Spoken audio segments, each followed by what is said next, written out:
Bosan di jalan bareng gua Ram, apa kabar semua? Hari ini kita akan bahas salah satu emiten favorit kita semua, yaitu BCA, senantiasa di sisi Anda. BCA ini merupakan emiten yang cukup rajin karena mereka sudah mengeluarkan laporan keuangan kuartal keempat mereka sebelum akhir bulan Januari. Setahu gua ini emiten nomor 2 yang ngeluarin laporan keuangan kuartal keempatnya. Mereka disusul oleh BNI, tapi nggak apa-apa. Kita hari ini akan coba bahas, lihat gimana performa keuangan mereka di kuartal keempat, dan outlook gue gimana terhadap Bank BCA untuk tahun 2022. Sebelum kita lanjut, kalau kalian suka dengan topik kartu kredit, investasi, dan keuangan pribadi, jangan lupa buat like dan subscribe channel ini atau klik follow kalau kalian dengerin dari Spotify. Semoga Dewa Algoritma berpihak pada kita. Oke, langsung kita mulai. Oke, di sini kita udah buka presentasi dari PT Bank Sentral Asia untuk laporan keuangan mereka di kuartal keempat tahun 2021. Dan biasanya mereka selalu memulai presentasi mereka dengan melihat dari sisi makroekonomi dan industri perbankan secara keseluruhan dulu. Nah, biasanya mereka bakal ngejelasin bahwa di bulan-bulan sebelumnya BI rate-nya berapa, inflasinya berapa, dan di sini juga kita lumayan informasi buat kita juga buat tahu bahwa inflasi di Indonesia saat ini lagi naik pelan-pelan dari sekitar 1,33% ke 1,87% di akhir tahun. Di sini juga BI rate kita cukup stabil di 3,5, udah hampir setahun ya, dari bulan Januari itu udah 3,5 terus. Dan kalau kita lihat rupiah, nilai tukar rupiah dengan dolar cenderung stabil di 14 ribuan sejak 1 tahun yang lalu gitu. Di sini BCA coba ngejelasin beberapa pandemi kayak COVID dari sejak zaman Delta sampai zaman Omicron itu merupakan eh, tantangan buat mereka ya. Kemudian untuk di sektor perbankan, BCA mengumumkan pertumbuhan yang stabil. Pinjaman mereka naik 3,2% dari tahun ke tahun, sedangkan untuk deposit itu naik 9,4% dari tahun ke tahun. Dan untuk lebih jelasnya lagi, kita bisa lihat untuk deposit yang jenisnya kasa, current account, savings account, atau ya rekening kita yang biasa, itu naik 16% dari tahun ke tahun. Jadi ada kecenderungan nasabah BCA makin sering nabung dalam setahun terakhir. Nah, baru kita masuk ke performa BCA sendiri di tahun 2021. Dan di sini bisa dilihat, tadi udah dibilang pinjaman naik 8,2% dari tahun ke tahun. Aset mereka pun naik 14% dari tahun ke tahun. Dan yang menarik ada equity yang juga naik 9,8% dari tahun ke tahun. Dan kita masuk ke slide yang paling penting di sini, yaitu net profit. Dan di sini kelihatan net profit BCA naik 15,8% dari tahun ke tahun. Ini sebuah pencapaian yang cukup bagus untuk bank sebesar BCA, bisa tumbuh 15% ketika mungkin ekonomi secara keseluruhan di Indonesia tumbuh 5%. Dan di slide ini bisa lihat net profit ini tumbuh mungkin sedikit dibantu oleh provisi yang turun hampir 20% dari tahun ke tahun.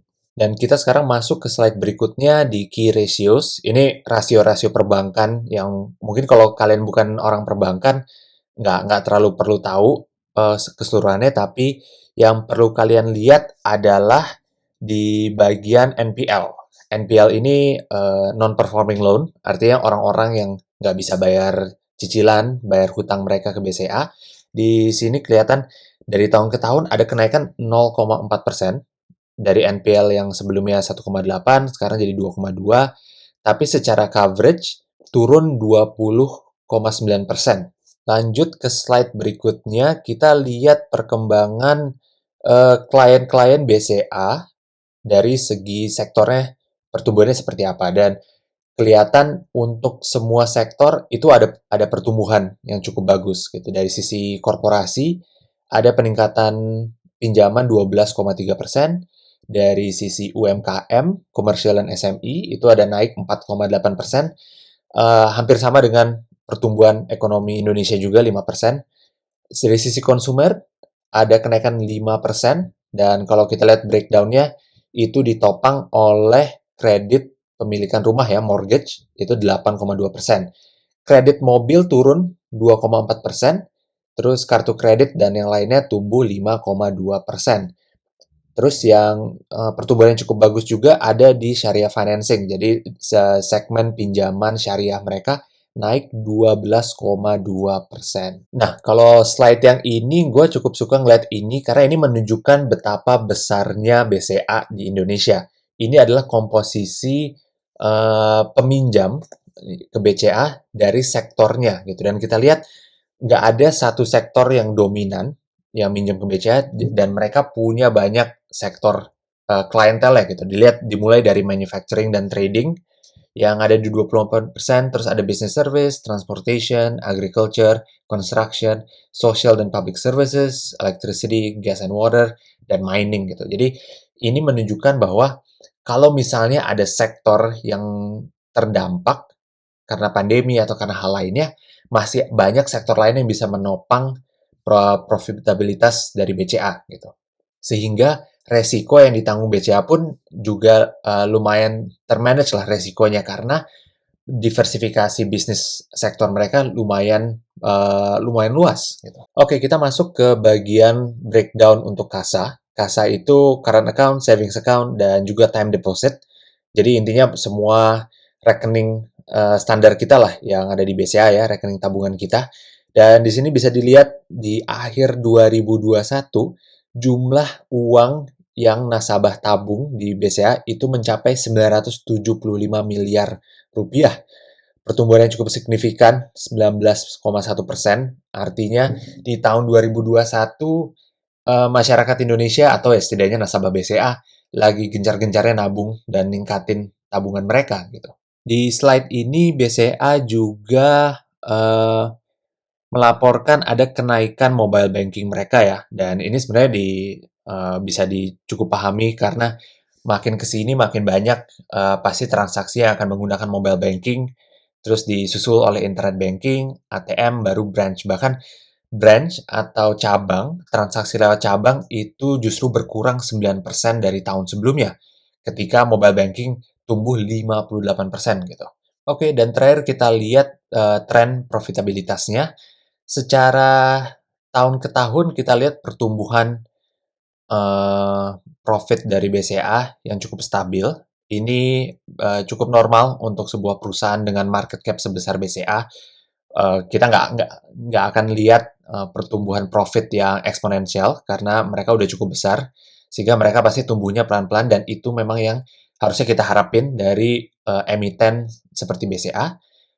Kemudian untuk cost to income dan cost of credit-nya juga cenderung stabil di 30-an persen dan 1-2%. Ini gua bakal bayangin di tahun kedepannya juga akan sama untuk bank sebesar BCA. Oke, jadi kurang lebih itu rangkuman untuk performa BCA di kuartal keempat. Menurut kalian gimana? Apakah kuartal keempat ini merupakan kuartal yang baik untuk BCA? Atau menurut kalian ada yang kurang dari performa kuartal tersebut? Coba tulis di kolom komentar di bawah ya. Oke, itu aja dari gua. Kalau kalian suka dengan topik investasi, saham, kartu kredit, keuangan pribadi, jangan lupa buat like dan subscribe channel ini, atau klik follow kalau kalian dengerin dari Spotify. Itu aja dari gue. Terima kasih buat dengerin. Sampai jumpa di episode berikutnya dan berinvestasilah dengan bijak. Bye-bye.